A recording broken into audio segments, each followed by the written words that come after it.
So when performing a single rack and or offset front squat, the most important thing is how you hold the kettlebell.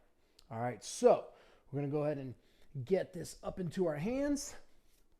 All right, and the most important thing is that when this kettlebell sits in your hand, this handle should be sitting in your hand at about roughly a 45-degree angle between the webbing of your index finger and your thumb, okay? And that allows it to sit gently on your forearm.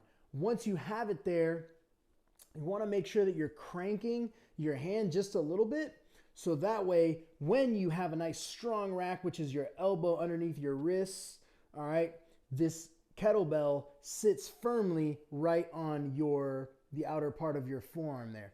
All right, you don't want to be doing barbell wrists. A lot of people want to instinctively hold the kettlebell like this, like they would a barbell. All right, the reason you don't want to do that is because the kettlebell now is pulling my arm out into external rotation.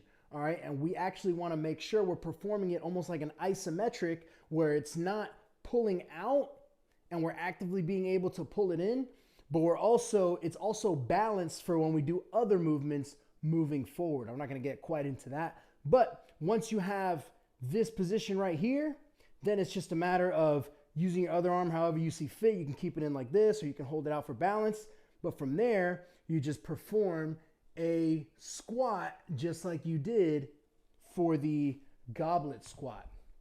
All right, and I want to reemphasize that when you're doing the front squat like that, or just any squat, particularly as you're starting out, don't feel the pressure to go down as far as you can. We want you to get there eventually, but go down as far as you feel comfortable. All right, another little side note that I want to say is, when it's in that rack position, just like when it's in the goblet rack position, you want to make sure you're actively pulling your shoulders back.